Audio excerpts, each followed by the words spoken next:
农村创业养牛羊，选对揉草机很重要。那很多朋友啊，现在已经不考虑去南方去打工赚钱了，因为赚钱真的很难。转而呢，在家养牛养羊。因为养牛养羊的话，入行门槛比较低。第二呢，离家近，也方便照顾孩子。那刚开始搞养殖的话，家里边肯定没有3相电，那只能考虑用2相电。那有些养殖户一提到2相电就头疼啊，觉得这个电动机功率太小了，一次加工不了多少。今天呢，咱们就来解决这个难题。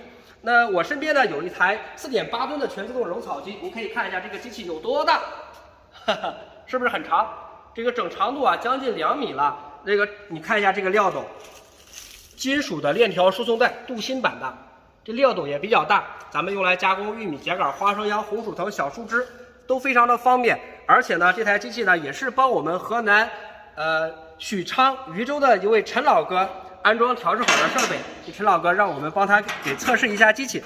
粉碎箱打开，那给咱们用户测试设备呢，肯定要用全新的机器，5刀盘的，您看一下，5把猛钢淬火的大钢刀是双面开刃的，后边呢32把揉草刀，同样带有长短档位调节，全新的设备。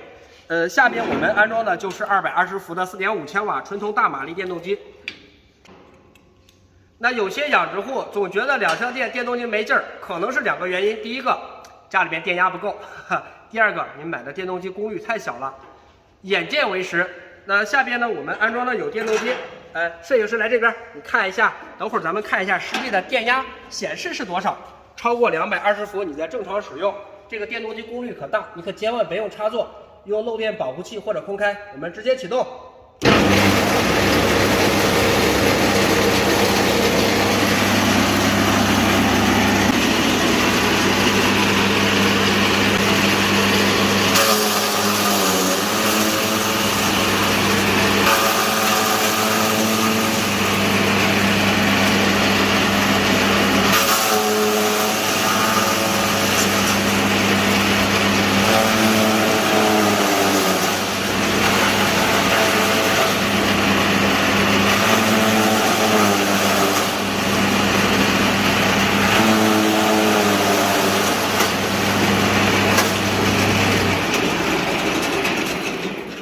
很快啊，这个干秸秆和青秸秆我都已经加工完了。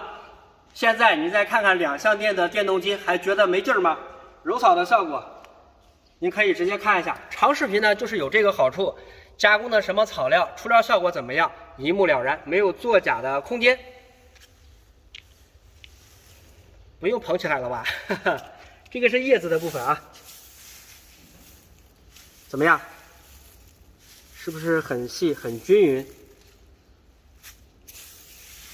这青草和干草您做一个对比，揉碎的效果咱们在家用来养羊养牛都是非常靠谱的设备了。然后呢，这台机器给用户测试好以后，我们就直接安排发货了。如果您也想让我们帮您测试的话，屏幕下方直接点赞，直接留言，感谢您的支持。